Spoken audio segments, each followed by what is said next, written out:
Donc, le but de cet exposé, comme celui de la semaine passée, mais évidemment, on avance dans l'histoire, c'est de parler de la multiplication et la division. Alors, ce sont des opérations très communes, et ceux qui étaient là la semaine passée ont pu voir qu'il y avait un nombre incroyable de variantes sur la multiplication, je ne les ai pas toutes données, que ça a été découvert de façon très curieuse, puisqu'il y a 4000 ans, à Babylone, on découvre, enfin peut-être avant d'ailleurs, des méthodes de multiplication, de division un peu plus tard, très sophistiquées. Et donc l'histoire commence un petit peu abruptement, et donc il y a une partie de l'histoire qu'on ne connaît pas, parce que ce n'est pas possible qu'on ait découvert ce que j'ai expliqué la semaine passée, donc c'est en utilisant des différences de carrés et des tables, c'est pas possible qu'on ait commencé comme ça. Alors là, vous allez voir que l'histoire est un peu symétrique, ce sera plus pour la fin de l'exposé. Depuis une cinquantaine d'années, on a redécouvert, enfin, on n'a pas redécouvert, on a redécouvert quand même une chose, on a découvert de toutes nouvelles méthodes de multiplication qui auraient pu être trouvées bien plus tôt. Il n'y a pas de raison de dire que c'était impossible à trouver, mais la motivation, ce qui a poussé à les trouver, c'est effectivement l'arrivée des ordinateurs qui ont permis d'utiliser beaucoup plus de puissance de calcul, donc de faire des opérations très compliquées, et nouvelles applications, quoique on verra à peu près au milieu de l'exposé ici, qu'au XIXe siècle, en Angleterre, il y a quelqu'un qui a poussé, je dirais, la technologie très loin. Il n'a pas été tout à fait suivi, bon, il n'a pas été financé, quoi. Mais c'était tout à fait supérieur, je dirais, en application et en implication. Donc ça, on va en parler tout à l'heure. Bien, alors le plan de mon exposé, bon, c'est la table des matières que j'avais donnée, que vous avez peut-être lu. Donc, on va illustrer le sujet par un certain nombre d'exemples. Et mon guide, ce n'est pas tout à fait l'histoire, parce que l'histoire est parallèle et il y a de temps en temps des décrochages dans ce domaine-ci assez curieux. Donc on a fait des retours en arrière, on a découvert des choses très tard alors qu'on aurait pu le faire très tôt. Ce n'est pas toujours très explicable. Je ne vais pas non plus être exhaustif. Le nombre de machines, j'ai quelques livres ici, je vais en parler. Le nombre de machines à calculer qu'on a imaginées est incroyable, extraordinaire. J'en ai quelques-unes, alors je les ai pas apportées, j'en ai pas beaucoup apporté parce que le poids moyen de ces machines est entre 12 et 20 kilos. Et donc, ce que j'avais imaginé d'apporter pesait plus que 100 kilos, donc je n'ai pas su. Voilà. En plus que c'est très grand, hein, donc j'ai pris des choses très miniatures. On parlera un petit peu des calculettes, mais pas beaucoup, parce qu'effectivement, il n'y a pas eu vraiment d'invention vis-à-vis de la multiplication et de la division. Pratiquement tous les procédés qui ont été utilisés sont triviaux. Il y a eu de l'invention, mais c'est pour calculer justement les logarithmes, les sinus et cosinus, mais ça c'est pour un autre exposé à ce moment-là. Et donc, comme je l'ai dit, la multiplication et la division ont beaucoup évolué depuis 1950-60. Ce n'est pas tout à fait exact. Il y a un mathématicien, Hensel, qui a eu, je dirais, l'idée qui aurait pu tout démarrer vers 1902.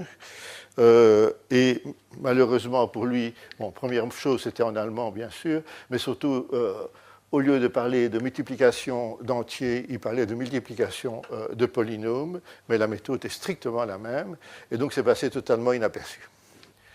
Et ces méthodes, certaines en tout cas, je ferai allusion, je ne vais pas faire d'exercice, pourraient être enseignées, pourraient être utiles pour faire du calcul mental, pour s'exercer. et ces nouvelles méthodes sont utilisées dans les cartes à puce. Ça, j'en parlerai. Et à la fin, j'évoquerai un tout petit peu, si j'ai le temps, le fait qu'effectivement, aujourd'hui, et pas seulement pour s'amuser, on manipule parfois des nombres entiers avec des milliards de chiffres. Il y a des gens qui essaient de calculer certaines valeurs pi, par exemple, et très curieusement, alors qu'évidemment, ce n'est pas un nombre entier, pour calculer ça, en fait, on n'a pas de méthode de nombre entier. Bien, donc documentation. J'ai 2 transparents pour ça. Bien, alors j'ai 2 livres avec moi ici. Bon, donc, si vous voulez vraiment vous informer là-dessus, il y a de très belles photos, et c'est un bouquin qui n'est pas très cher, qui est donc le guide des machines de bureau, en quelque sorte, et qui reprend effectivement en grand détail, mais c'est des photos, hein, ce n'est pas des modes d'emploi, ce que j'ai expliqué un peu la semaine passée, que j'ai expliqué aujourd'hui. Il y a un autre bouquin de la même collection dans lequel il y a un autre nombre, je dirais, pas autant que dans le premier, de machines, qui est donc les collections de machines de bureau, alors que l'autre, c'est machines de bureau antiques. Et alors, il y a un bouquin assez extraordinaire d'un Belge, donc Luc de Brabander, que je ne crois jamais, alors qu'on devrait, puisqu'on a fait nos études ensemble, on a le même diplôme, enfin, une année de décalage et tout. Donc je suppose que, effectivement, quand on fait latin, maths et ingénieur en maths appliquées, on aime bien regarder les anciennes méthodes. Et donc le bouquin de Luc de Brabander, il est là. Je vous le conseille fortement. Les photos sont de très bonne qualité. La collection est assez complète. Et d'autre part, les commentaires sont très bons aussi. Alors, si vous voulez voir ces machines en vrai, il y a un certain nombre de musées de par le monde, mais il n'est même pas nécessaire d'aller très loin, finalement. Vous allez à Paris, au CONAM, donc le musée d'art et métiers. Une partie a été rénovée récemment, notamment la partie sur les machines à calculer. Et donc là, vous verrez sans doute la plus belle collection de machines au monde. Je ne dirais pas la plus complète nécessairement en ce qui concerne l'histoire récente, mais par contre, dans les vieilles machines, ils ont 4 des 9 machines de Pascal connues au monde. C'est donc une collection extrêmement précieuse. Bon, alors, il y a un certain nombre d'autres choses qui pourraient être intéressantes à point de vue documentation. Alors ça, c'est des livres plus anciens. Ils ne sont pas si difficiles que ça à voir. Je crois que je les ai tous trouvés sur eBay. Donc, pas que, je n'ai pas dit que je les ai achetés sur eBay. Je dis que la semaine passée, j'ai fait une recension et je les ai tous retrouvés sur eBay. C'est ça que ça veut dire. Donc, tous ces bouquins sont français. Donc, il y a ici, ça ne se voit pas très bien, donc c'est machine à calculer, c'est par Couffignal. Il y a le calcul mécanique, donc par le lieutenant général Jacob. Et il y a ici aussi un livre qui est très connu, Machine à calculer de Maurice Docagne, qui lui-même a mis au point des méthodes de calcul. Alors, d'autre part, et ça j'ai ici aussi, vous avez l'historien René Taton, il y a quelques années, a écrit énormément de livres sur le sujet. Voilà. Dans la collection que j'ai, il y a le calcul mécanique. Et, bon, sauf pour, disons, pour la dernière partie, il y a plus dans ce livre que ce que je vais dire. Les photos sont moins bonnes, c'est noir et blanc. Et alors, j'ai aussi, je vous conseille aussi du même auteur, le calcul mental. Voilà, donc ça termine un peu la documentation.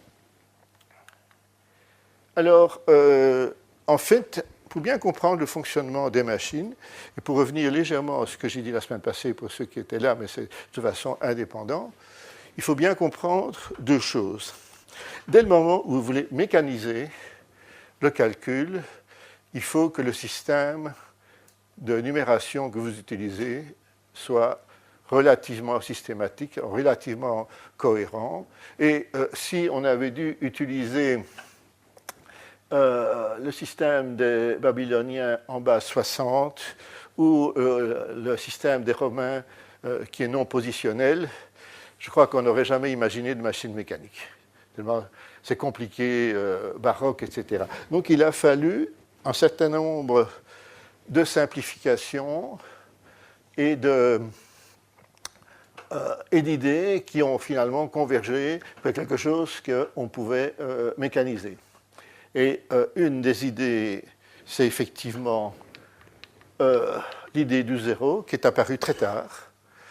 Donc elle est apparue aussi chez les Babyloniens, mais bien après l'idée de la multiplication.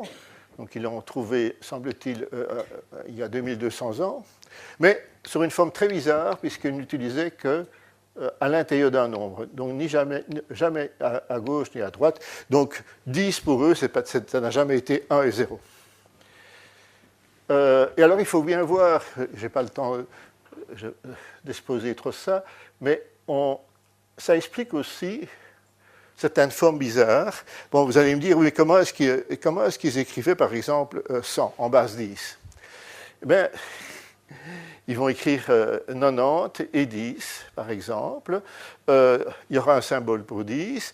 90 sera déjà assez compliqué. Et donc, pour éviter, je ne sais pas si vous vous rendez compte comme c'est tordu, pour éviter d'avoir 1, 0, 0, alors qu'on n'a pas inventé le 0, on invente en quelque sorte l'écriture par addition de nombres pour arriver au bon résultat.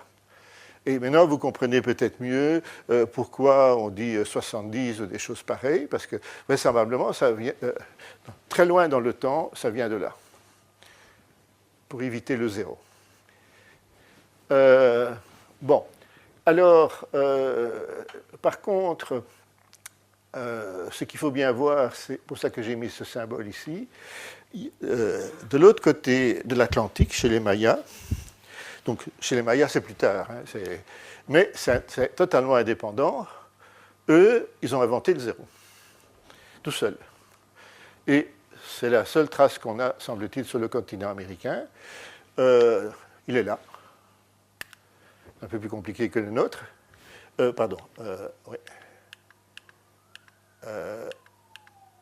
Voilà. Oui, je n'ai pas poussé sur le bon bouton. Il est un peu plus compliqué que le nôtre, bien sûr, mais ça ressemble quand même aussi au zéro. Et ils ont fait plus fort que ça. Je n'ai pas le temps d'expliquer ça non plus, mais ils ont inventé deux types de zéro. Donc ils ont inventé le zéro comme signet, en quelque sorte, la place, dizaine, centaine, nul, et puis le zéro comme nombre. Le nombre, c'est quoi ? Ben, j'ai 5, par exemple, j'enlève 5, qu'est-ce qui reste ? C'est 0. Ce n'est pas une position, ça, c'est un fait du nombre. Ben, eux, ils avaient une idée très claire, ils avaient un autre symbole pour ça, ils avaient une idée très claire des deux concepts qu'il a fallu, en Europe, en Inde, etc., un nombre incroyable d'années pour bien préciser. Donc ça, c'est aussi un mystère. Comment se fait-il qu'un peuple tout seul a pu trouver ça sur une très courte période, avec un système de numération qui est aussi assez compliqué. Alors, d'un point de vue numération, donc le fait... oui, non, ce que je voulais dire aussi, c'est qu'effectivement, grâce à cette notation indienne du zéro, c'est les Indiens finalement qui ont bien solidifié ça, ça a été emprunté après par les mathématiciens arabes, et de là, ça s'est propagé en Europe. Et puis de l'Europe, ça s'est propagé dans tout le monde, avec quelques exceptions. Comme j'ai fait allusion la fois passée, comme en Nouvelle-Zélande, où là, ils employaient un système en base 4 et des choses comme ça, qui évidemment est un peu plus compliqué. Bon, voilà. L'autre point qui est important, c'est, pour le calcul mécanique, c'est le système de position. Donc, c'est un procédé d'écriture dans lequel chaque position d'un nombre, d'un chiffre, ou symbole est relié à la position voisine par un multiplieur. Donc ça veut dire, vous avez le chiffre des unités, le chiffre à côté c'est les dizaines, et bien c'est fois 10, les centaines c'est fois 100, etc. C'est bien ça. Alors maintenant, les ordinateurs aujourd'hui, ils utilisent, disons, la base 2, 0, 1. Nous, on utilise plutôt la base 10, bien sûr. Ce n'est pas tout à fait vrai. On trouvera effectivement d'autres systèmes, regardez, mixtes même, comme l'heure, par exemple, l'heure, etc. Donc vous avez un nombre de secondes, etc. C'est en base 60, pour compter les secondes, etc. Mais il y a 24 heures, il n'y en a pas 60. Et donc, c'est ce qu'on appelle un système mixte.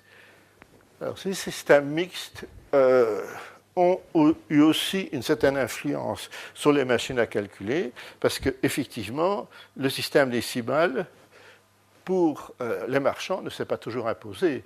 Il y a d'autres systèmes, regardez le système anglais, etc., où là, tout n'est pas des multiples de 10. Et donc, il existe des machines spécialisées qui font cela aussi, plus compliquées, mais la plupart du temps, ce sont des machines qui ont été dérivées de celles qui convenaient pour la base 10.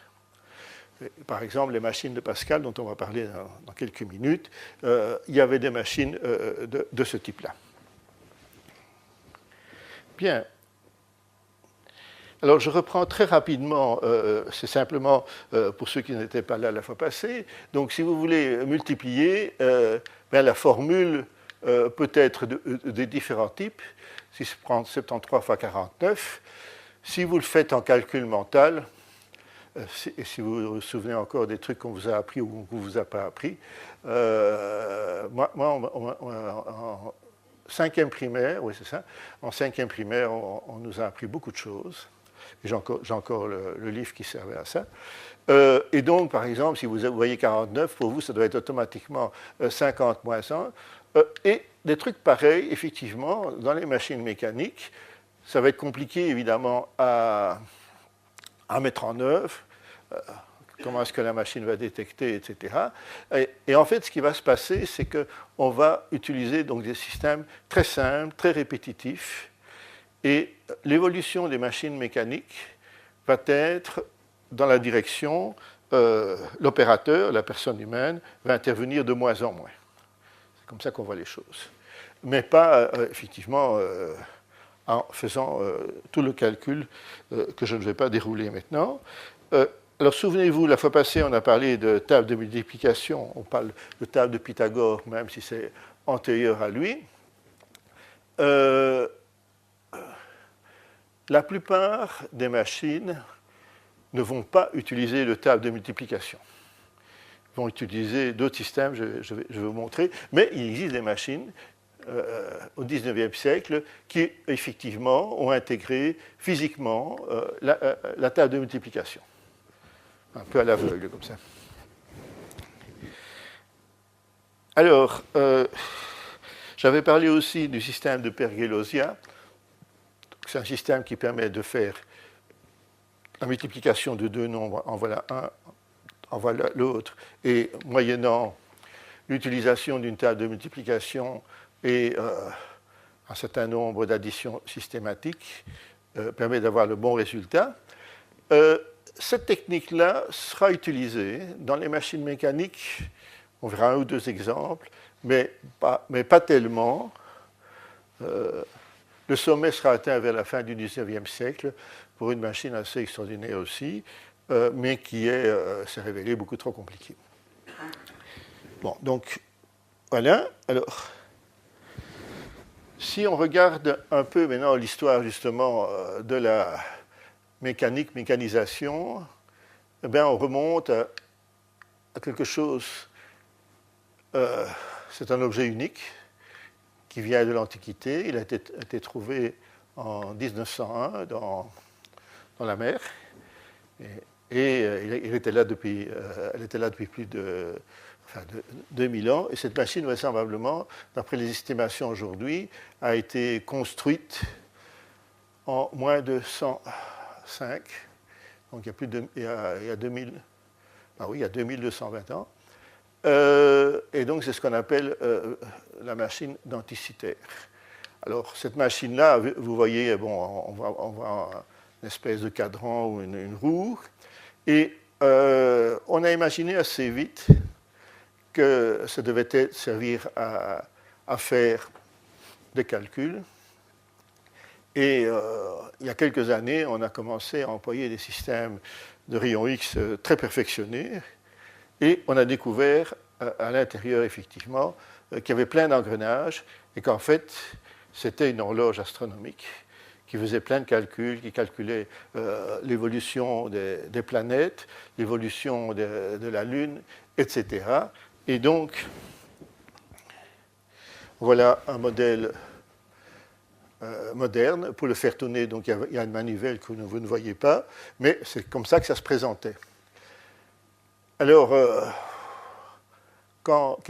si on n'a pas vu cela, on est quand même très étonné qu'il y a plus de 1200 ans, on était capable de faire ça. En fait, les historiens des sciences ne sont pas trop étonnés. Il y a, dans la littérature grecque et latine ancienne, il y a 3 allusions à de telles machines. Et donc, on n'est pas étonné qu'éventuellement, on en trouve une un jour, comme ça. Et une hypothèse, ce serait que c'est Pythagore qui l'a construite ou imaginée. En tout cas, toute l'histoire est faite que le plus vraisemblable, c'est que c'est dans l'environnement, je dirais, de Pythagore. Ce qui, évidemment, montre d'abord qu'ils avaient un esprit extrêmement pratique et aussi qu'effectivement, ils étaient capables déjà de fabriquer de bons engrenages. Bon, donc ça, c'est quelque chose de nouveau assez étonnant. On ne connaît qu'un seul objet et cet objet est authentique.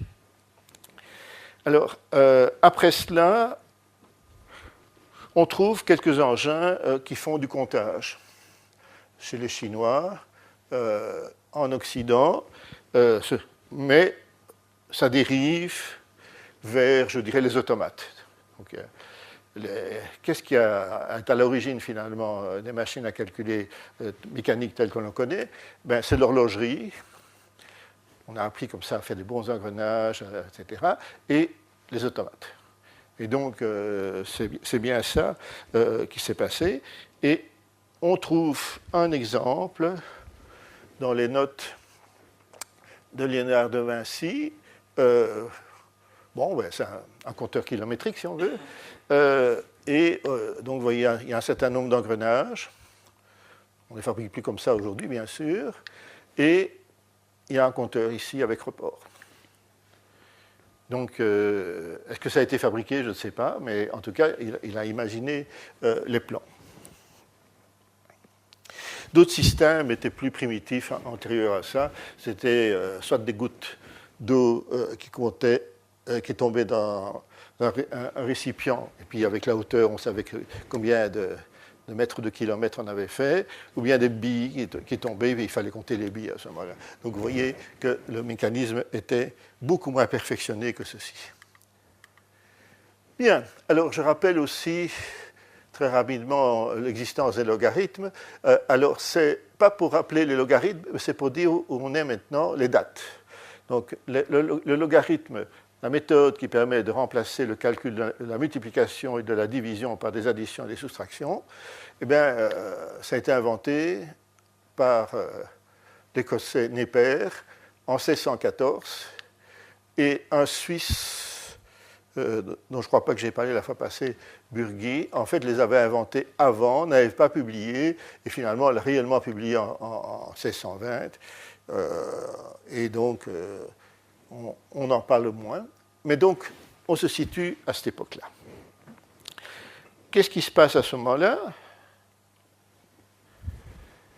Donc, vous voyez que c'est exactement à la même époque. Il y a un pasteur luthérien allemand, professeur d'hébreu, vous voyez que ça n'a rien à voir avec le calcul pour l'instant, mais qui s'intéresse, comme tout le monde, à l'astronomie et qui découvre effectivement que les calculs sont compliqués. Et donc, il envoie une lettre à Kepler pour dire qu'il a inventé une machine à calculer capable de faire des additions et soustractions avec des nombres jusqu'à 6 chiffres. Alors, vous voyez un timbre-poste ici qu'il a décrit un petit peu. Alors, la multiplication était réalisée en plus avec des bâtons d'Napier, que j'ai expliqué la fois passée. Et effectivement, vous aviez un support, mais l'opérateur, l'utilisateur, devait gérer lui-même le stockage de résultats, donc écrire plein de choses sur des bouts de papier. Alors, la machine est perdue, je crois qu'elle a même brûlé dans un incendie avant d'être terminée. Enfin, on a les plans, et elle a été reconstituée. La voilà. Alors, c'est quelqu'un qui l'a reconstituée il y a une trentaine d'années, sur base des plans originaux. Et là, il a découvert qu'il y avait des erreurs et qu'elle ne pouvait pas marcher. Alors, il a corrigé plus ou moins expérimentalement en discutant avec des historiens des sciences, et finalement, il a réussi à ce qu'elle marche. Mais donc, ça, c'est un exploit bien après. Ce n'est pas le seul exemple de machine imaginée avec un début de réalisation et avec la découverte que vraisemblablement, soit ça a été abandonné, ou bien soit l'inventeur n'a jamais su que ça n'a pas marché. Alors, vous voyez donc bien qu'on a un certain nombre de réglettes, on a des compteurs et éventuellement des engins pour manipuler, ce qu'on verra dans la plupart des machines.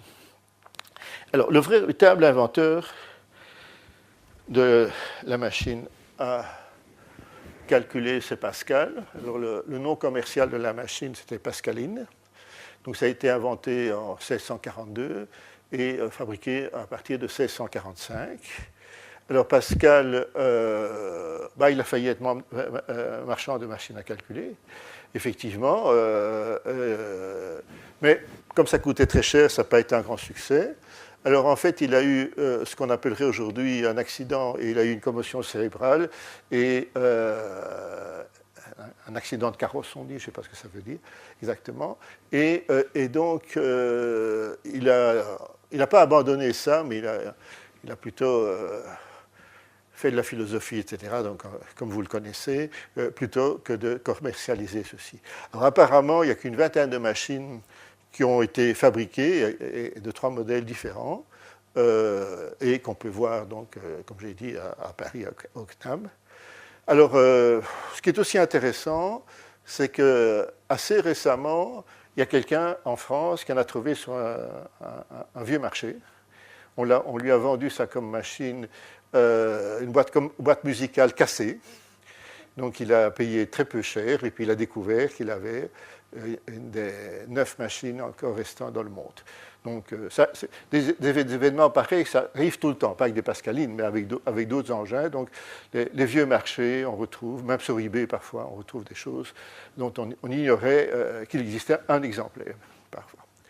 Donc, faut être évidemment un peu compétent ou il y aura beaucoup de chance. Bien. Donc, la Pascaline permet d'additionner et de soustraire 2 nombres immédiatement. Et là, le point important, et ça ne va pas beaucoup changer pendant très longtemps, les multiplications et les divisions se font par répétition.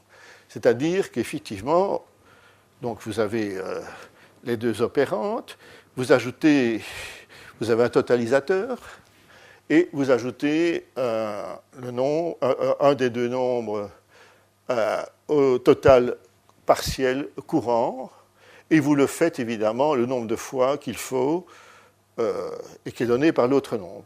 Alors si vous faites ça évidemment idiotement, si les nombres sont grands, ça va prendre beaucoup de temps, ce qui fait que donc là on va utiliser les propriétés du système prédictionnel. On va prendre le premier chiffre, par exemple le moins significatif, on va faire le nombre de tours qu'il faut, le nombre d'additions de l'autre nombre correspondant à ce chiffre, et puis on va tout décaler d'un rang, ça revient à multiplier par 10, et ainsi de suite.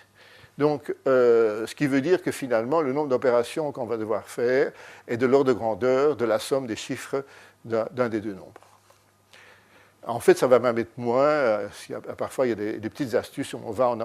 Par exemple, ce qu'on pourrait faire, que j'ai expliqué très brièvement tout à l'heure, si c'est 9, eh bien, on va faire 10 moins 1. Et donc, ça veut dire qu'à ce moment-là, on doit faire que 2 opérations au lieu de 9. Donc, voilà, donc vous voyez l'idée. Bien, ben voilà comment se présente l'intérieur de la machine.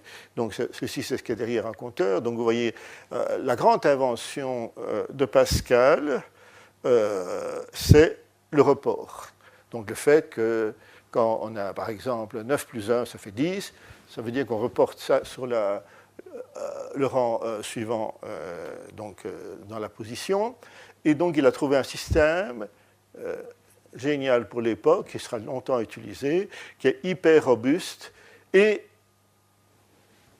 le problème qu'il y avait, et qui a eu très longtemps avec beaucoup de machines, c'est les problèmes du genre, imaginez que vous devez ajouter 1 à 9999. Vous ajoutez 1, vous obtenez un 0, puis un report, et avec la force simplement de la manivelle, vous devez pouvoir faire toute la rangée.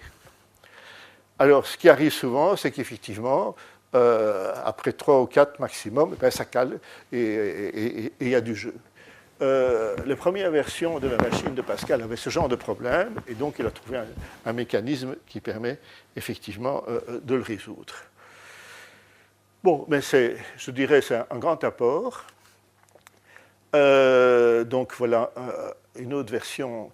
Les plans sont postérieurs, hein, mais ça montre quand même le genre de mécanisme qu'il avait imaginé. Ce n'est pas lui qui les a réalisés, il y avait un atelier pour ça, mais c'est lui qui a fait le principe, les plans et la commercialisation. Et pourquoi il a fait ça? C'est parce que son père était comptable, et donc il a voulu l'aider à 19 ans. Voilà. Alors, le suivant, c'est un grand mathématicien et philosophe, Leibniz. Donc là, on est en 1694. Et donc, lui, il a imaginé quelque chose qui sera beaucoup utilisé ultérieurement. C'est effectivement un cylindre et avec des dents ici, donc vous en voyez 3, de longueurs différentes. Et donc, il y a ça c'est 0, ça c'est 9, 8, 7, et puis les autres dents. Et donc, suivant l'endroit de la tige ici, vous voyez, vous avez une roue crénelée, eh bien, vous allez ajouter 0, 1, 2, ou si vous mettez cette roue-ci tout à fait là, eh bien, vous allez ajouter 9. Donc, c'est lui qui a inventé ça.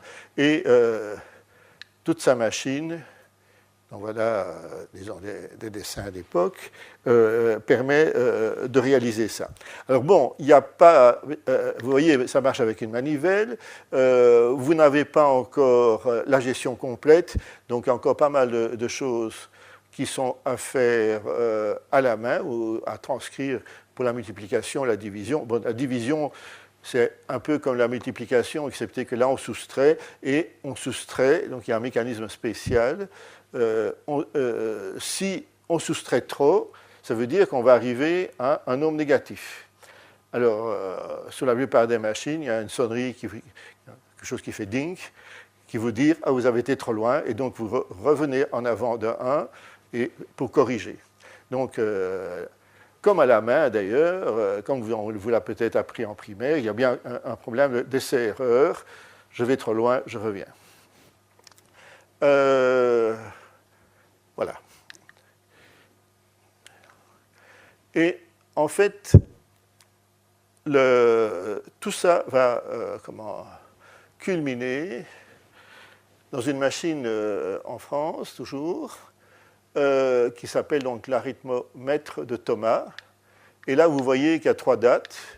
Là, cette date-là, c'est la date de l'invention. Cette date-là, c'est la date de la mise en vente. Mais qu'il a fallu 31 ans entre...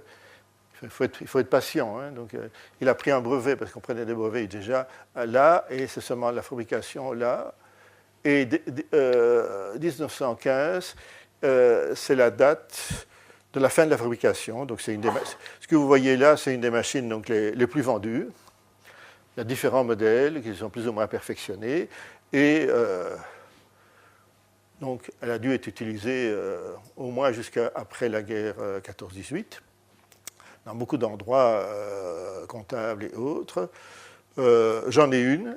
Je ne l'ai pas apportée parce qu'elle est beaucoup trop lourde, tout simplement. Et c'est très grand. Alors vous voyez, donc il y a des manettes. C'est une question de présentation. Il y a le totalisateur. Et donc, bon, il y a ici un engin qui vous permet de noter des résultats intermédiaires. Et donc, l'idée pour la multiplication, la division, c'est toujours la même chose. On positionne un nombre et puis, rang par rang, on l'ajoute le nombre de fois. Et la machine, elle, s'occupe de mémoriser le résultat partiel et final, et de faire les reports. Bon. Voilà, ça c'est comme ça que ça marche.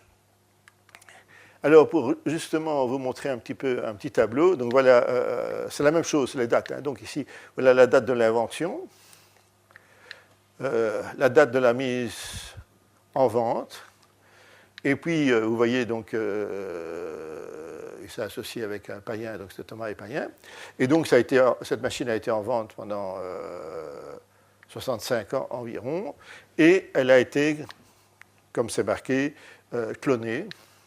Donc, tous les 1, ce sont des clones.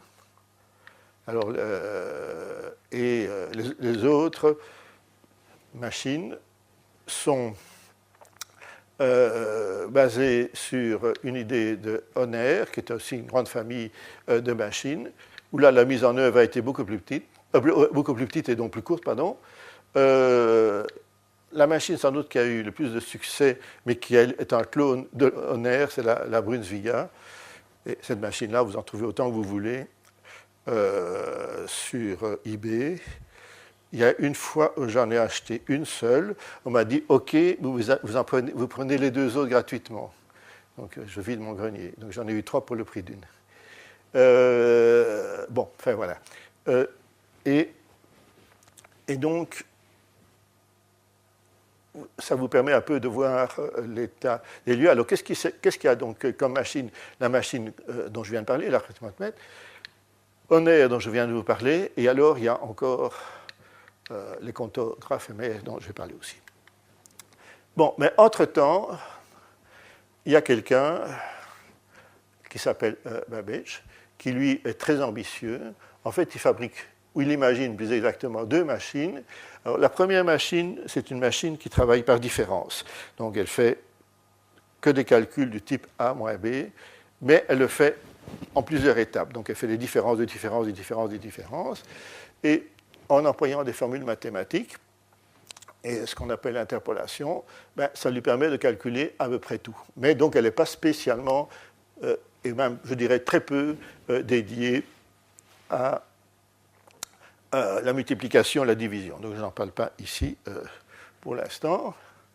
Alors ici, désolé, c'est en anglais, mais ce que je voulais simplement noter ceci, c'est que donc, la machine qui fait la deuxième machine, donc ce qu'il appelle la machine analytique, elle a été inventée en 1837. Donc c'est pour ça que je l'ai mis ici, parce que c'est très proche des autres. Tout d'un coup, il y a quelqu'un qui invente un engin très compliqué. Et très compliqué, ça veut dire quoi? Ça veut dire qu'il a imaginé de travailler avec des nombres de 40 chiffres. Vous vous rendez compte? Donc ça veut dire qu'il pouvait faire l'addition, la multiplication de 2 nombres de 40 chiffres, donc le résultat c'est 80 chiffres.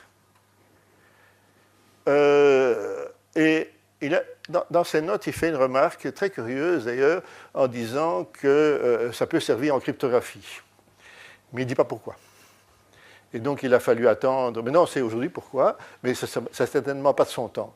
Donc on n'a aucune idée de ce qu'il avait derrière la tête. Il faut savoir que c'était surtout un cryptographe, mais qu'à à l'époque, il ne pouvait pas le dire. Donc, il travaillait pour le gouvernement, etc. Il cassait les codes lors de la guerre de Crimée, je ne sais pas, et tout quoi. Et donc, ça, c'était la partie visible de son travail. La partie invisible, beaucoup plus importante dans certains moments, c'était de casser les codes et d'en imaginer. Donc, ce qui est intéressant à voir, c'est qu'effectivement, la multiplication de deux nombres était totalement automatique et prenait environ 19 secondes. Alors évidemment, il s'est rendu compte que ça se prenait beaucoup, sans compter qu'il fallait les transférer, etc. Et donc, il a la phrase ici, très ambiguë, il a accéléré là par une conception logique intelligente. Alors, ça, c'est une circonlocution pour dire qu'en fait, il a inventé le pipeline. Le pipeline, c'est quoi? Ça veut dire que vous commencez une opération et vous entamez déjà la deuxième alors que la première n'est pas finie, mais comme la première a déjà libéré du matériel, la deuxième peut déjà utiliser une partie du matériel. Et donc, on fait ça comme un train, quoi. Et la locomotive tire non pas un wagon, mais plein de wagons, et chaque wagon... Eh bien, donc, il avait déjà imaginé ça.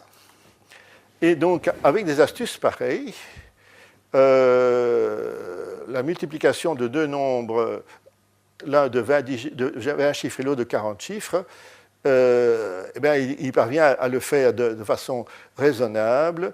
L'addition ne prend plus que 3 secondes environ, donc au lieu de 19. Et donc, il parvient à faire la multiplication de deux nombres, l'un de 20 digits, l'autre de 40 digits, donc le résultat c'est 60 chiffres, en moins de 2 minutes. Alors vous retenez bien ce chiffre, parce qu'il va revenir tout d'un coup, mais à une époque beaucoup plus tardive.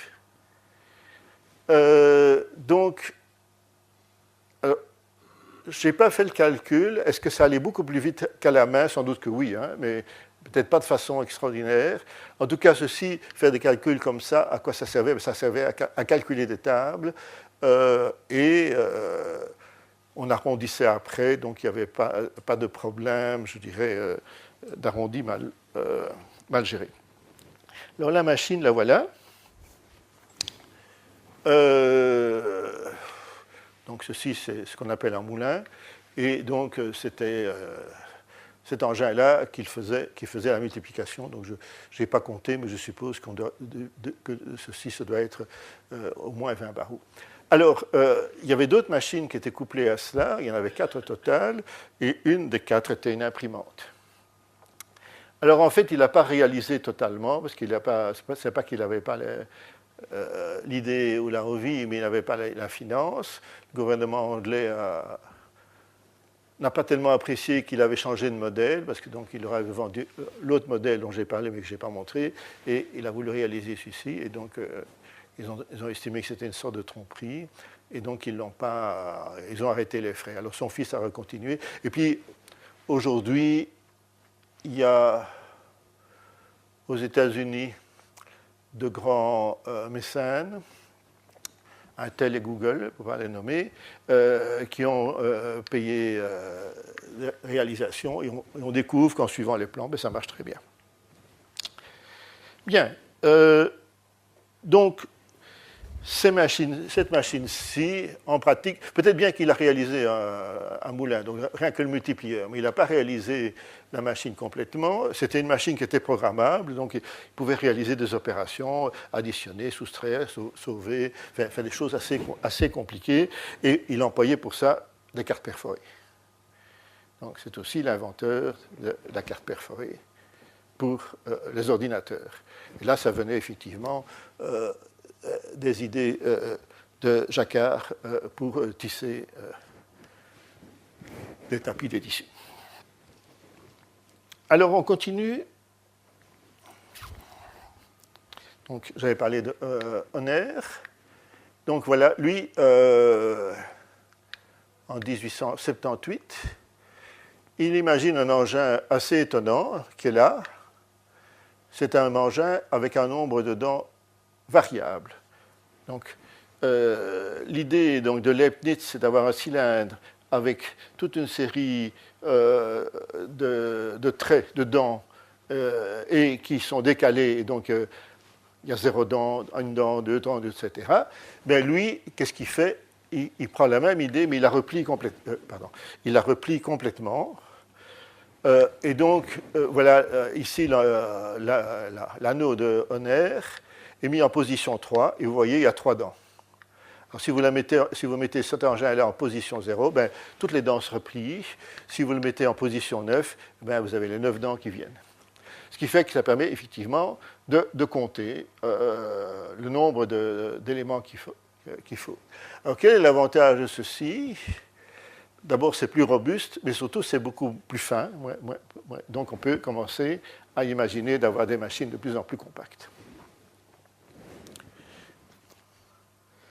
Alors, je reviens légèrement en arrière, parce qu'entre-temps, il y a une autre invention d'un certain Kummer, ce n'est pas le mathématicien, c'est un autre, qui lui invente un mécanisme de retenue qui est très compact. Donc voilà la machine de Kummer, il y en a une au CNAM aussi, à Paris. Et donc vous avez ici ce qu'on appelle des crosses, voilà une crosse. Et en quoi ça consiste? Vous avez ici tous des noms, vous les voyez très mal, vous introduisez un stylet comme ça, et vous mettez le nombre, et si vous allez ici, et vous faites ça, eh bien, grâce à la crosse, le report va se faire. Donc vous pouvez additionner les nombres, et les reports se font. Alors, il y a plein de variantes de cette machine-là, donc il y en a qui sont très grandes. J'en ai une ici assez ancienne, et comme vous voyez, elle est biface. Alors, en quoi ça consiste? D'un côté, vous faites des additions, et de l'autre côté, vous faites des soustractions sur les mêmes nombres. Donc, d'un côté, vous additionnez, et vous défaites de l'autre. Alors, la remise à zéro, c'est comme ça. Et ça a été énormément utilisé. Et en particulier, moi, je me souviens très bien qu'à l'école primaire, j'ai utilisé ceci. Et je vois qu'il y en a plein qui sont plus ou moins de mon âge qui disent la même chose. Et c'était bien pratique et bien rigolo. Et en fait, moi, je me souviens très bien que on peut multiplier avec, il y a marqué multiplier dessus. Avec un peu d'habilité, on allait extrêmement vite pour faire de la multiplication. La division, ça, c'est un peu plus difficile. Ce modèle-ci est différent de celui que je viens de montrer, donc il n'y a pas d'arrière, mais ça marche quand même très bien.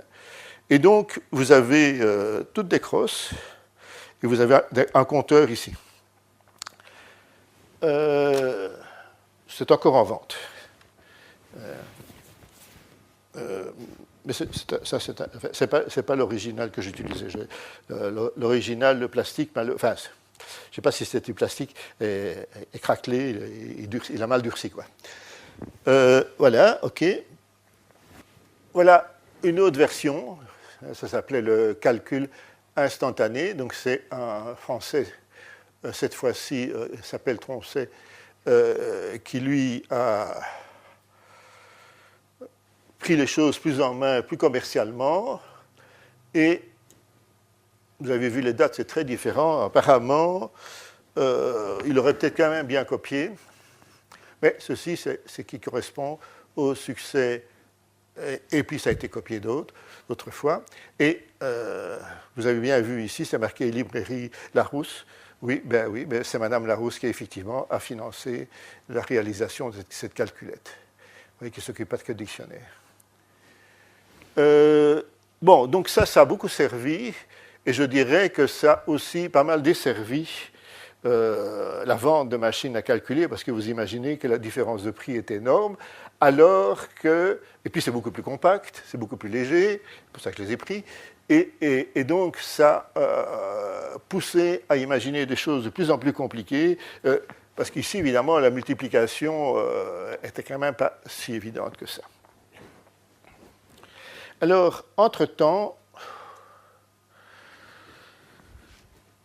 un certain Léon Bollée, toujours en France, invente l'arithmographe, et donc c'est la mise en œuvre d'un certain nombre de choses que je vous ai montrées la fois passée. Au centre, ce sont des réglettes de Napier et de Gonaille, donc qui permettent de faire, en suivant les traits, etc., des additions et des soustractions avec les reports. Et alors, vous voyez ici un certain nombre de cases, c'est en quelque sorte des registres, qui permettent de stocker les nombres qu'autrement vous auriez dû écrire sur un bout de papier. Donc, c'est une machine. Alors, la famille Bollée est très connue puisque c'est un des inventeurs de la voiture. Très souvent, vous remarquez que ce sont toutes des familles et qu'ils inventent beaucoup de choses, qui n'ont souvent rien à voir avec leur métier. Alors voilà la présentation une autre présentation de la machine Bollée repliée. Et il invente surtout ceci, cette machine à multiplier, avec un chariot qui se déplace à la main. Donc, tout est mécanique, mais il n'y a pas de... La puissance est totalement manuelle. Et donc, on peut dire que cette machine-ci est la première machine complète et relativement raisonnable en fonctionnement, puisque Babbage, c'était bien mieux, mais c'était un peu trop ambitieux, en fonctionnement qui permet de réaliser la multiplication. L'addition et la soustraction, ça en faisait très bien. La division, il y a moyen aussi, par soustraction successive. Je ne suis pas sûr qu'il y avait une sonnette sur celle-ci, peut-être sur des versions ultérieures. Et donc, on en est à peu près là. Alors, vous avez vu tout à l'heure, j'avais parlé de quantum meter. Alors, ça, ce sont des Américains. On est en 1887. Et là, au miracle, on invente le clavier, qui vient de la machine à écrire, en fait. Parce que la machine à écrire, c'est une autre histoire. Et donc, c'est elle aussi qui a aidé un peu. Et donc, il faut bien se rendre compte que les premières machines à clavier, elles viennent d'abord des USA, et elles datent la fin du 19e siècle. Avant ça, tout ce que je vous ai montré, c'était avec des curseurs, des petits trous. Ça a beaucoup servi. Le problème maintenant qui reste, c'est que si vous voulez faire des grandes machines, bon, on a fait des machines pour la géodésie, etc., vous avez 10 touches ici par rang, et donc il y a des machines qui ont, sans exagérer, 200 à 300 touches au total. Donc ça commence à devenir un peu compliqué. Et donc, l'objectif suivant, tout en gardant les fonctionnalités, c'est d'éliminer toutes ces touches pour ne garder, si possible, qu'une rangée. Alors, voilà, vous avez une machine ici, où c'est écrit comme ça. Donc, c'est une facite, donc je crois que c'est suédois. C'est ultra solide. Cette machine a été hyper utilisée journellement. Elle a plus de 60 ans. Je ne l'ai pas fait entretenir, elle marche toujours. Pas besoin d'update, rien du tout. Et elle travaille avec bien un seul clavier. Elle peut faire des multiplications, des divisions, etc. Vous devez simplement avoir un peu de force de poignet et tenir compte du fait que de temps en temps, elle fait ding. Si vous faites une multiplication, il suffit de tourner. Si vous faites une division, de temps en temps, vous devez revenir un peu en arrière. Et, puis bon. Et donc, vous avez la possibilité de faire plein d'opérations avec un clavier assez simple, une remise à zéro séparée des nombres, et la seule opération que vous allez faire en pratique, c'est tourner ça. Je ne vais pas la débloquer. Bon, voilà. Donc ça, c'est un peu, je dirais, le top. Et ces machines-ci, elles doivent avoir été utilisées, je dirais, dans beaucoup de bureaux, jusqu'à 65-70, juste comme ça. pas partout. Pourquoi? Parce qu'évidemment, il y a deux choses qui se sont passées. Il y a l'invention par Curta, c'est M. Curta ici. C'est des machines qui ont été fabriquées au Liechtenstein. Vous voyez qu'il y a de l'industrie quand même au Liechtenstein. Et donc, il a inventé ça dans les années 30. Il a malheureusement pour lui été dans un camp de concentration et donc il a passé son temps, heureusement qu'il a pu, de faire les plans de sa machine, imaginer tous les business plans, on dirait aujourd'hui, pendant ce camp de concentration. Et quand il est revenu du camp, il en est revenu, il a donc lancé deux machines qu'il a vendues, fabriquées et vendues entre 1948 et 1972. Alors vous en avez une ici. C'est le modèle 2. Et je vais vous raconter tout de suite l'histoire de cette machine-là, parce qu'elle est quand même un peu extraordinaire. Donc vous voyez, c'est une machine légère qui fait la même chose que ceci, avec plus de chiffres. Donc ça, vous pouvez pratiquement mettre en poche.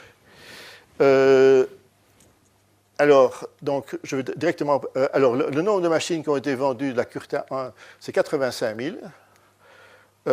La Curta 2, 65 000. Donc, vous voyez qu'il y en a eu à peu près 150 000 qui ont été faites. C'est des machines très coûteuses, ça vous pouvez imaginer. Et dans le modèle supérieur, celui qui est là, le totalisateur a 15 chiffres. Vous avez 6 chiffres pour le compteur, donc le multiplicand, et 8 positions, 8 chiffres pour le multiplicateur. Donc c'est une machine assez extraordinaire. Alors c'est une machine qui a été utilisée au Congo belge pour faire des travaux de géodésie. Donc c'est un modèle spécial pour résister à l'humidité, etc. Elle a été utilisée pendant certainement une dizaine d'années. C'est une des toutes premières. Donc, toutes les machines sont numérotées et elle a un numéro du début de la deuxième année de fabrication. Et donc, en fait, l'histoire est la suivante. Donc, c'était un l'oncle de ma femme. Et bon, là, il est décédé. Et son épouse, donc la tante, nous a donné le mode d'emploi de la machine avec des exemples, etc. C'était une grosse boîte avec plein de papier dedans, en disant c'est pour vous. Alors bon, ok, c'est bien. Et un jour, je dis à mon épouse, tiens, ce serait quand même pas mal une fois voir ce qu'il y a dans cette machine, dans cette boîte. Est-ce que par hasard, il n'y aurait pas la machine dedans? Parce qu'on ne l'avait pas dit, hein, on dit c'est le mode d'emploi. Et donc j'ouvre la boîte et je trouve ceci dedans. Là, c'est la vie, donc, dans mon grenier. Aujourd'hui, ça vaut 2 000 €. Hein, donc je la surveille de près. Voilà. Donc, vous voyez comment les collections commencent, et c'est souvent le fruit du hasard ou de la chance. Bon, alors, donc, Curta invente ça. Ça a été beaucoup utilisé dans l'enseignement, notamment, et beaucoup, évidemment, pour un certain nombre d'opérations où on avait besoin effectivement de machines légères dans un chantier et dans... Oui, ce qu'il faut savoir, c'est que pour les travaux de géodésie, les règles de calcul ne sont pas assez précises. Donc c'est pour ça que c'était... Mon oncle employait ça, parce que il faisait des calculs, enfin l'oncle de ma femme faisait des calculs à la main. Bon, alors, voilà les deux modèles. Le modèle que vous voyez devant vous ici, et l'autre modèle, donc vous voyez, plus allongé, et alors l'intérieur, qui est de la mécanique fine. Ouais. Alors voilà une vue totalement éclatée de la machine. Donc, vous voyez la machine complète, et puis peu à peu tout à fait démontée. Donc, vous voyez que c'est quelque chose d'assez complexe. Donc ça, c'est pour la remise à zéro, tous les petits les graduations avec les chiffres, etc. Et donc, comme vous pouvez rendre compte, pendant longtemps, ça a été appelé un moulin à café, vu la forme. Bien. Alors voilà, alors je refais un petit tour en arrière de nouveau pour introduire quelque chose de supplémentaire. Et si vous me permettez, je vais prendre un peu d'eau pendant ce temps-là. Bon, Gauss est un grand mathématicien, fait beaucoup de choses, et il a fait beaucoup de calculs dans sa vie, et donc il a essayé d'imaginer beaucoup de méthodes pour faire des calculs rapides. Pour ceux qui connaissent, c'est un des inventeurs, enfin non, c'est l'inventeur, pardon, de la transformée de Fourier rapide, qui est beaucoup utilisée aujourd'hui, qui est utilisée dans votre GSM, etc. Et ce qui est très extraordinaire, c'est que Gauss a inventé ça directement dans le contexte le plus général possible. Enfin, pour les mathématiciens dans les anneaux, ça marche impeccablement. C'est passé inaperçu, et donc sa découverte a été republiée à peu près 30 fois. Quelqu'un qui a écrit un article il y a quelques années là-dessus, il montre que ça a été redécouvert 30 fois, dans différents domaines. J'ai bien dit rapide, hein, je n'ai pas dit qu'il a inventé la transformée de Fourier. C'est pas nécessairement Fourier, mais enfin, c'est antérieur. Alors, qu'est-ce que Gauss a fait? Eh bien, il a inventé la multiplication rapide des nombres complexes. Alors, je vais faire un tout petit peu de mathématiques, mais vous ne devez pas vous en faire, vous devez juste savoir compter jusqu'à 4. Le restant, c'est du symbolisme. Donc, un nombre complexe, c'est un nombre A et B, et il est multiplié par un être étrange qu'on appelle I ou J, et qui est la racine de -1.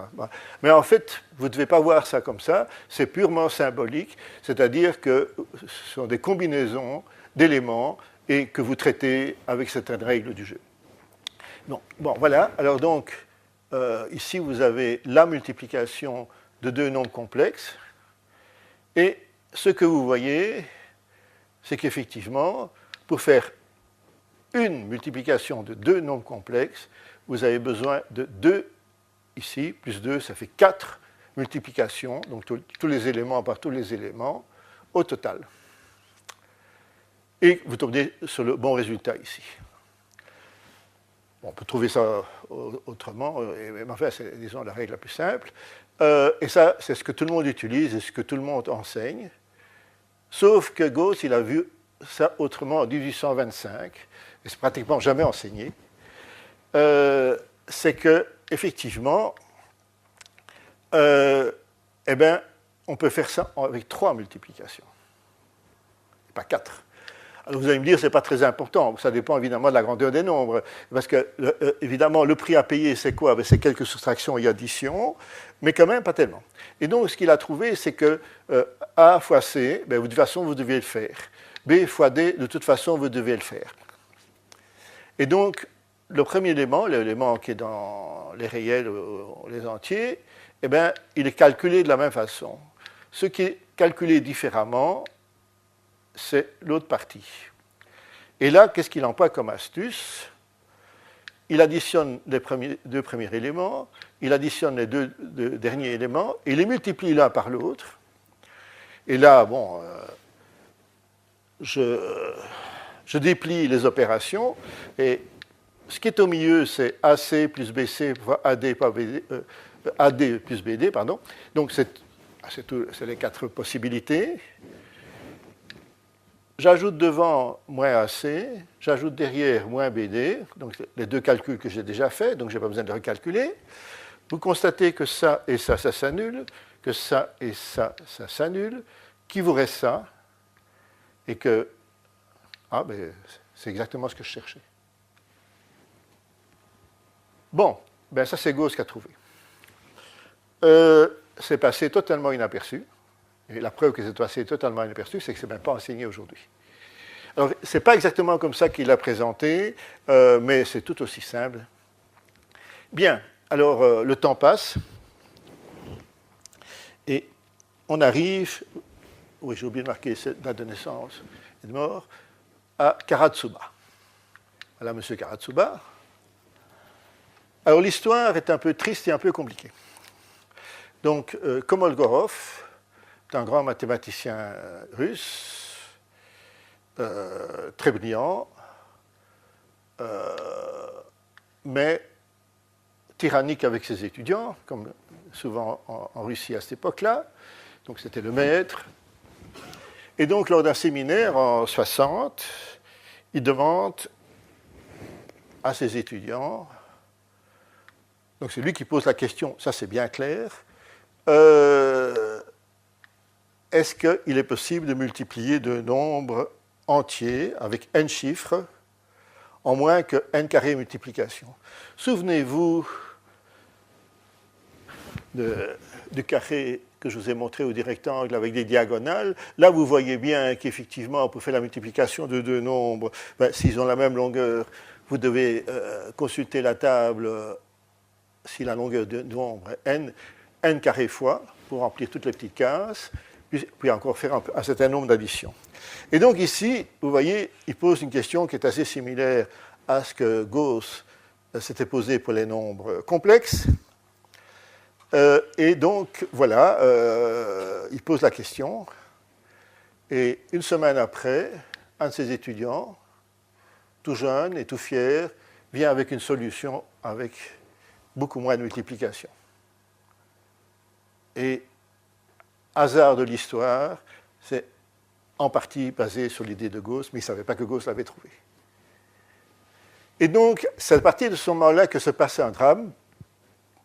Kolmogorov est absolument surpris parce que lui était convaincu qu'il n'y avait pas moyen de faire mieux.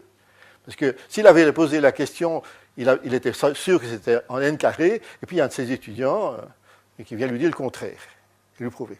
Donc, qu'est-ce qui se passe? Kolmogorov publie le papier à son nom et au nom d'un autre étudiant, vous avez bien entendu, Hoffman, sans mettre le nom de Karatsuba. Comme ça. Karatsuba voit ça, se fâche.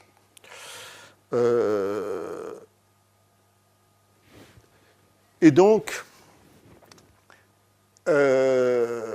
finalement, il y a un compromis qui est pris, le papier est retiré. Kolmogorov, vexé, retire son nom. Et le papier est publié au nom de Karatsuba et de l'autre, donc il s'appelle Hoffman, qui n'a rien à voir dans l'histoire. Simplement, on a mis son nom parce qu'il a rédigé le papier pour Kolmogorov. Et donc, finalement, tout le monde parle de la méthode de Karatsuba, mais la référence est bien Karatsuba-Hoffman, parce que tout le monde sait bien qu'Hoffman n'a rien fait. Il a fait d'autres choses, mais pas ça. Bien, alors si ça vous intéresse d'avoir tout le détail de la méthode, je vais expliquer rapidement. Il y a sur le web, oui, voilà, un très bon cours là-dessus, donc sur coursera.org. C'est dans le cours d'algorithmique. Et donc, voilà l'histoire. Alors, Karatsuba continuera à faire de bonnes recherches. Il y a un institut de maths aujourd'hui qui porte son nom. Il y a 2 mois, on a fait à Moscou une conférence dans son souvenir. Donc, il est décédé il n'y a pas si longtemps que ça. Donc, ça s'est finalement pas trop mal tourné pour lui, malgré ce problème. Et si vous avez vu un peu les problèmes qu'il y a eu à Moscou avec les polyryiotes, vous retrouverez le nom de Karatsuba, parce qu'il y a quelqu'un, mais qui n'est pas sa femme, qui a le même nom et qui doit être de sa famille.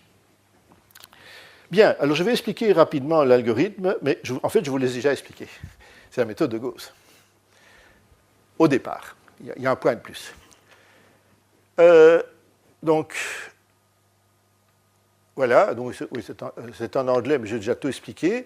Donc vous écrivez le nombre en base 10, ou plus exactement, au départ, vous prenez le nombre, vous le coupez en 2, et donc, c'est plus en base 10, mais c'est en base 100, base 1000, ou je ne sais quoi. Vous avez donc une coupure qui est un premier nombre qui est la moitié de la longueur qu'on va appeler A1 et l'autre moitié qui est A0. A1 et A0 sont des nombres positifs et ils sont plus petits que la valeur de la coupure de la base. Bon, le nombre B, c'est la même chose. Et ici est écrit le produit que vous effectuez classiquement si vous avez une calculette qui fait des multiplications de nombres qui sont de l'ordre de 10 exposant k. Et là, vous constatez bien que vous avez besoin de 1, 2, 3, 4 multiplications. Bien, eh bien, Karatsuba, qu'est-ce qu'il a trouvé? Deux choses. Oui, voilà.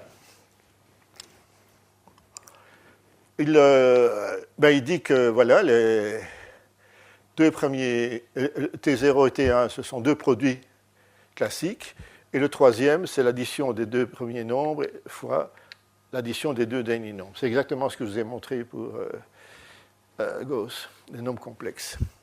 Et donc le résultat, c'est ça. Bon, c'est redonné autrement, j'ai pris ça dans Wikipédia, et donc, il n'y a bien que 3 multiplications, 1, 2, 3.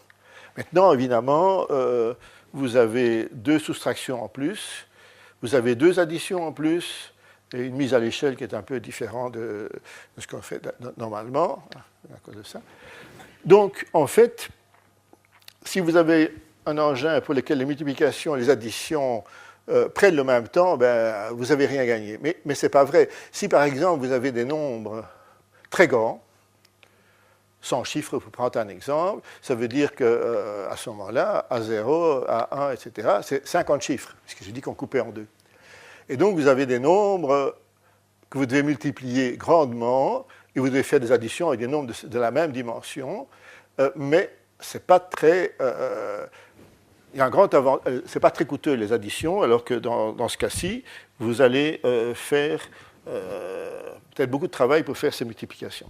Alors la deuxième idée de Karatsuba, c'est de faire ça, comme on dit, récursivement. C'est-à-dire que prenons deux nombres que l'on multiplie de 100 chiffres, comme j'ai dit, on les divise en deux, donc c'est de 50 chiffres, et bien il va continuer, il va faire la même chose avec les nombres de 50 chiffres, le diviser en 25, et puis en 13, et puis en 7, et puis etc., jusqu'au moment où il va aux chiffres. Donc, alors j'ai un exemple ici, mais je vois que j'ai plus beaucoup de temps, donc je vais simplement vous le montrer. Et alors, donc, qu'est-ce qu'on découvre? C'est qu'au lieu... ça, c'est les calculs, hein, donc vous oubliez ceci. Et donc, si on suppose que n est bien choisi, mais ça marche aussi autrement, et bien, ce que vous découvrez, c'est que vous devez faire une opération qui est beaucoup moins d'opérations. Beaucoup moins d'opérations, ça veut dire quoi? Mais ça veut dire qu'au lieu de faire 4 multiplications, vous deviez faire 3. Au lieu de faire, par exemple, 16 opérations, vous ne devez plus en faire 9. Au lieu de faire, je ne sais pas moi, et ainsi de suite, c'est-à-dire que chaque fois que vous avez un 4, vous remplacez par un 3, et vous le faites systématiquement. Je passe les détails mathématiques ici, là ça vous donne un logarithme de 3, mais ça veut dire concrètement que pour des nombres assez grands, vous pouvez imaginer 1000 chiffres par exemple, comme on utilise en cryptographie, vous pouvez imaginer un facteur d'accélération qui peut être de l'ordre de 8. Donc c'est une idée géniale. 1960, tout d'un coup, pour les grands nombres, on a une accélération colossale. Ça demande de la programmation, ce n'est pas faisable facilement sur de telles machines, mais j'ai quand même un exemple ici sur les petites machines, un petit exemple, si vous faites 26 fois 34, ben voilà comment vous devez faire. C'est peut-être plus rigolo.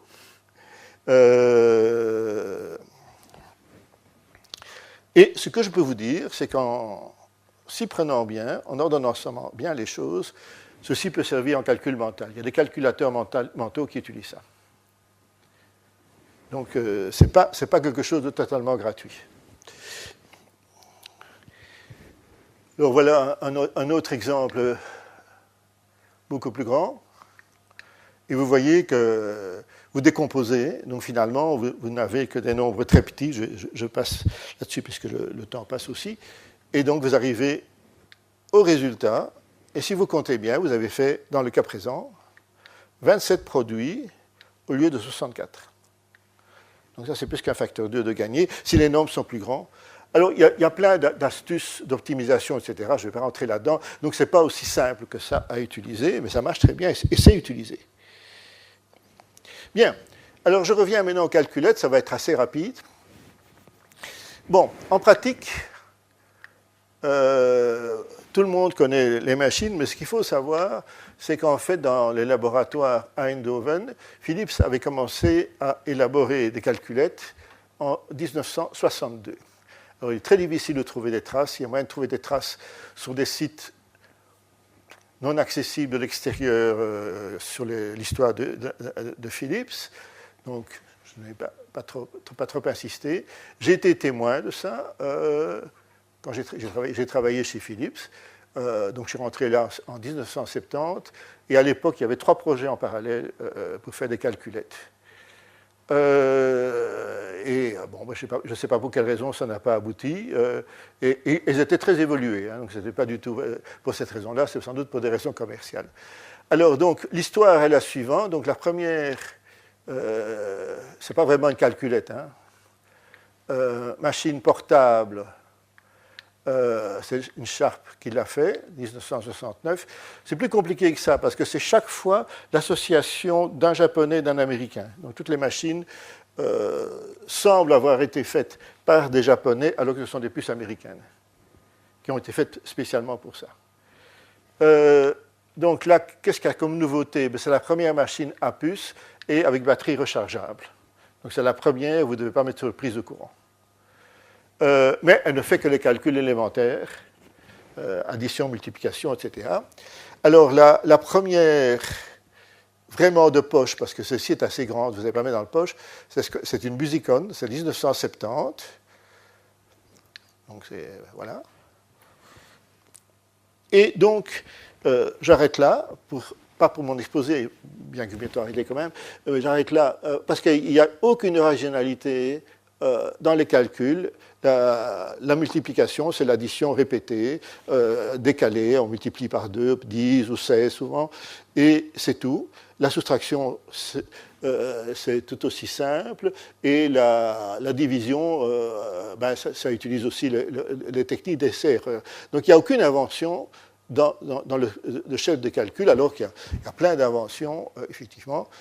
Ceci n'est possible, évidemment, que parce qu'on a inventé le transistor et le circuit intégré. Bien, et alors justement, puisqu'on parle de circuit intégré, voilà, donc je vais rappeler rapidement l'histoire de la carte à puce.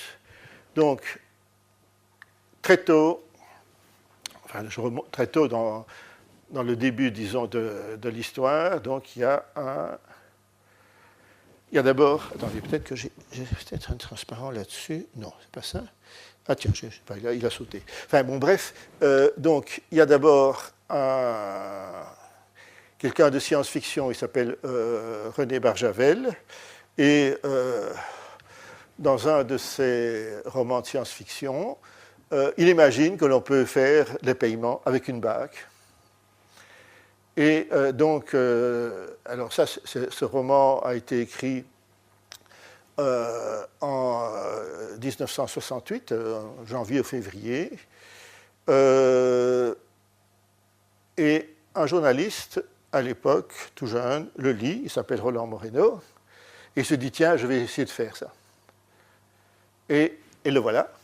Donc voilà la bague, vous voyez les pics, les pins, pardon. Et donc ça, c'est la première réalisation. Alors après, effectivement, on a fait des bricolages, parce que c'est comme ça qu'on peut appeler ça, ou de l'horlogerie si vous voulez. Donc on a pris des puces tout à fait classiques. Donc ici, c'est un processeur qui sert à toute autre chose normalement. Ici, on a mis de la mémoire. Et puis, on a bien dû connecter les deux. Et puis, il faut avoir un contact extérieur. Et donc, vous reconnaissez exactement. Si vous prenez votre carte d'identité ou une carte de paiement ou de crédit, vous verrez que, que ce contact ici n'a toujours pas changé. Les 8 plots sont toujours là. Donc, ceci date de 1980. Donc, c'est l'effet de la normalisation, des standardisations, etc. Alors, la première puce complète, parce qu'ici, il y en a deux, et c'est un montage ad hoc. Hein, donc, la première puce complète, la voilà, c'est américain, mais utilisé par les Français. Et donc, ce que vous voyez là, c'est principalement de la mémoire, avec un petit bout de processeur qui peut réaliser quelques instructions à faible vitesse.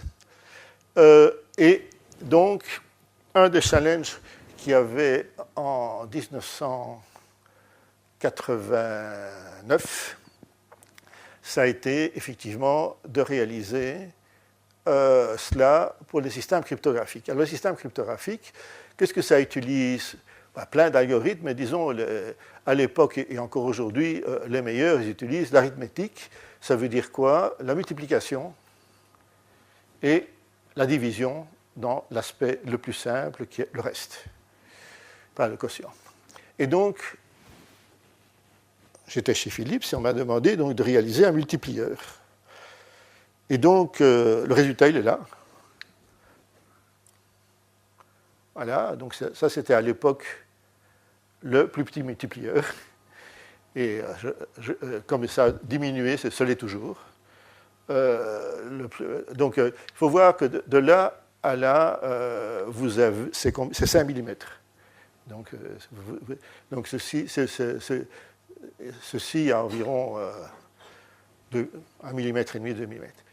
Et donc, voilà, donc on se pose cette question-là, ça c'est le résultat. Et donc, il y a un projet, il y en a eu deux en fait, un qui s'est appelé Corsair et l'autre FAME. Donc le Corsair a été utilisé dans cette période-là et FAME a été imaginé en 1995, terminé en 1996 et est utilisé aujourd'hui dans pratiquement tous les passeports dans le monde, dans toutes les cartes de crédit Visa et Mastercard. Donc vous avez sans doute un multiplieur comme ça dans votre poche. Bon, alors donc j'ai raconté l'histoire de Varjavel, donc ça va. C'était après. Et je voulais quand même montrer quelque chose encore. Donc c'est. Alors, quel est le point? Ça, c'est l'intérieur d'une carte à puce. Donc, c'est quelque chose de très, très compliqué, finalement. Vous avez plein de morceaux. Et ce que vous avez là, c'est une page que j'ai prise sur le web public de NXP récemment. Vous avez donc le fameux coprocesseur, donc principalement un multiplieur. Et ça, je passe. C'est des modèles. Et donc, voilà le panneau du projet. Je l'ai toujours. J'ai pris ça dans mon jardin l'année passée. Et donc, si vous ne savez pas lire, c'est trop petit. Et là, il y a marqué effectivement que ça réalise la multiplication, la division. Alors ça, c'est la personne qui a imaginé ça. C'est un Français, il s'appelle Henri Molko. J'ai toujours en contact avec lui. Et donc, c'est lui qui a eu l'idée. Et il a été très honnête dans le sens qu'il ne s'est jamais mis en avant. Ça, c'est le chef de projet en Allemagne, Thomas Wild. J'ai toujours en contact avec lui. Il y a 20 ans que plus de 20 ans que j'ai quitté Philips. Et donc, quels étaient les concurrents pour la technique? C'était Hensel, dont je l'ai dit, mais il est passé inaperçu. Tout le monde, aujourd'hui, utilise des algorithmes qu'on appelle le Montgomery. Le voilà, il travaille aux États-Unis. Il travaillait à Amsterdam avant. Et alors, il y a Sedlak, qui travaillait à l'époque chez Siemens et Infineon et qui aujourd'hui s'occupe de panneaux solaires. Et donc, moi, j'ai imaginé autre chose au départ. Et il en est résulté, effectivement, un brevet. Bon, je n'ai pas le temps de vous expliquer. Et vous voyez bien, il y a mon seul nom. Mais c'est un travail d'équipe, il faut être très clair. Et donc, il y a un autre brevet où on explique comment utiliser tout ça. Et vous avez 4 noms là-dessus. Et Dominique de Walef est au premier rang. Et donc, vous voyez, comme des projets des années 80, on garde tous les contacts avec tout le monde. C'est extrêmement bien passé. 2 milliards ou 3 milliards de plus tard. Et donc, finalement, comme vous voyez, encore aujourd'hui, on imagine des nouvelles méthodes de multiplication de division. On les brevette.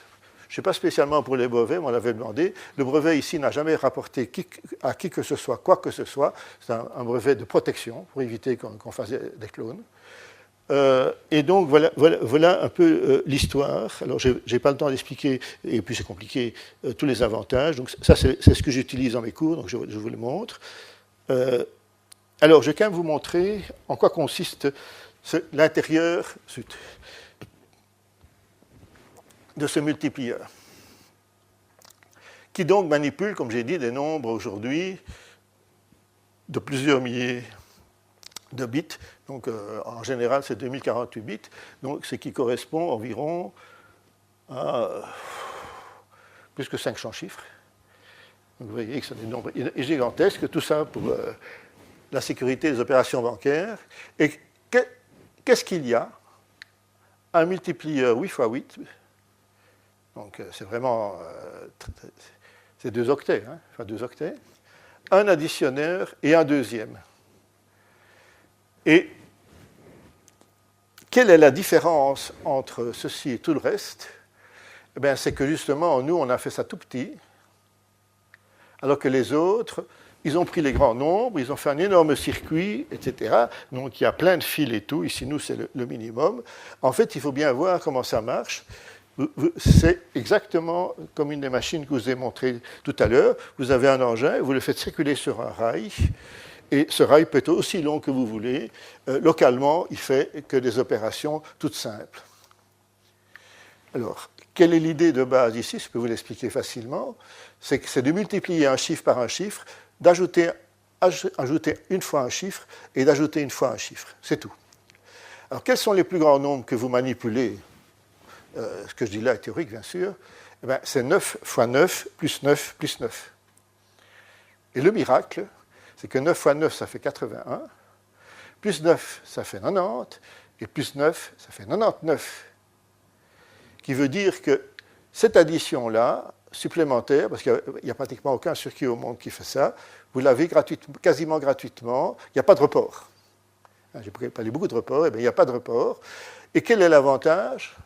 C'est que vous faites toutes ces opérations en parallèle, vous le faites beaucoup plus vite, et donc ce circuit est hyper simplifié, il n'y a que ça. Alors ça a été généralisé, donc ça c'était le projet suivant. Alors j'ai quelque chose pour vous qu'a réalisé un de mes étudiants qui n'est pas là. C'est une animation, donc je vous le montre simplement pour le plaisir de la montrer. Donc c'est simplement, effectivement, ce que je décris là.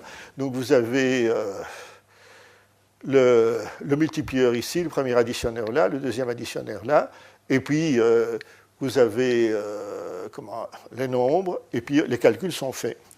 Et donc voilà comment ça marche. Bon, c'est simplement pour vous montrer comment les nombres bougent. Voilà, mais donc voilà. J'ai une animation beaucoup plus longue que ça, mais je ne la montre pas. Alors, la version suivante, elle est ici.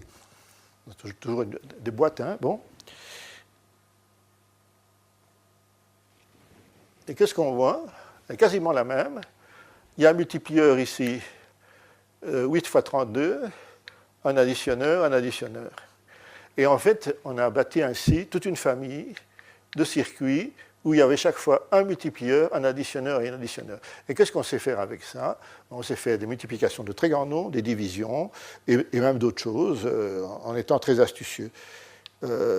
Voilà, donc ça, je voulais quand même vous dire que donc il y a encore des idées aujourd'hui nouvelles en multiplication et en addition, et qu'elle est appliquée de façon extraordinairement efficace dans les circuits que vous avez. Alors, je ne vais pas vous expliquer. Alors, dernier point, comme ça, après ça, j'arrête.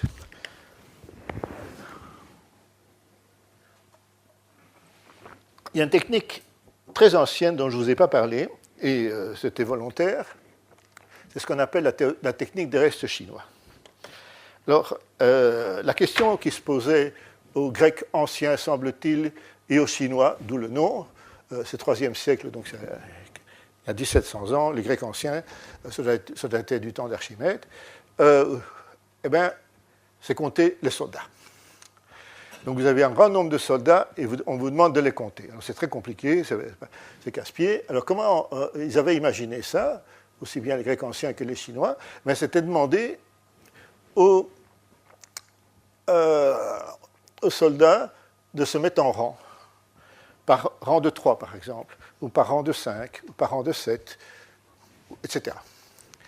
Ils ne comptaient rien, ils regardaient simplement, par rang de 3, à la fin, il y a un rang où il n'y en a qu'un. Je garde le 1. Puis 5, le dernier rang, il n'y a que, ou le premier rang aussi, on est un peu plus malin, il n'y en a que 3. Je n'ai pas compté le reste. Et ainsi de suite. Et en fait, suivant certaines conditions, c'est-à-dire faire suffisamment de comptage comme ça et de mouvements, avec les petits nombres que vous trouvez, 1, 3, etc., et un calcul, qui s'appelle le calcul des restes chinois, eh bien, vous retrouvez le nombre, ce qui est évidemment beaucoup plus facile que de compter, c'est beaucoup plus simple, donc vous faites du mouvement et vous comptez que le reste.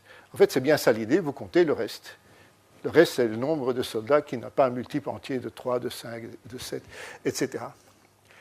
Et donc, quelle est la propriété? Eh bien, c'est que ça se transmet aussi à la multiplication, ce que je dis là. Ce qui veut dire que vous pouvez prendre des nombres très grands, et au lieu de les multiplier, vous faites l'opération que je viens de dire. Donc, le premier nombre, vous le faites correspondre en quelque sorte au nombre de soldats chinois dont je viens de parler, le deuxième aussi. Et ce que vous comptez chaque fois, c'est simplement le reste. Et moyennant un calcul assez simple, avec tous ces restes, eh bien, vous retrouvez le produit. Alors ça, c'est un truc extraordinaire parce que c'est un peu comme l'idée de logarithme, soyons clairs. À partir de grands nombres, immédiatement, sans passer par Karatsuba, etc., vous pouvez réduire ça à des opérations sur des petits nombres. Et c'est quelque chose qu'on devrait aussi enseigner, on devrait enseigner à tout le monde parce que c'est évident et c'est une belle structure mathématique. Bon. Alors il y a un petit problème. Ça marche malheureusement assez mal pour la division. C'est sans doute pour ça qu'on ne l'enseigne pas. Mais ça marche, mais ça marche assez mal. Et donc, alors pourquoi est-ce que j'en parle? D'abord parce que c'est une dernière méthode de multiplication qui est de réduire des grands nombres à des tout petits nombres et qui est utilisée effectivement dans la carte à puce aussi pour réduire le nombre d'opérations. Donc vous voyez que finalement, ça c'est une autre histoire, mais je l'ai déjà fait, on peut voir que toute l'histoire de la cryptographie aujourd'hui revient à utiliser des algorithmes qui en partie ont été imaginés par les gens, disons il y a 4000 ans, les Grecs anciens ou les Chinois, et on peut remonter, je dirais, jusqu'à Fermat, et ça suffit. Voilà, mais c'est tout. Mais merci pour votre attention. Maintenant, séance de questions, et il serait aimable pour les organisateurs de partir à 19h.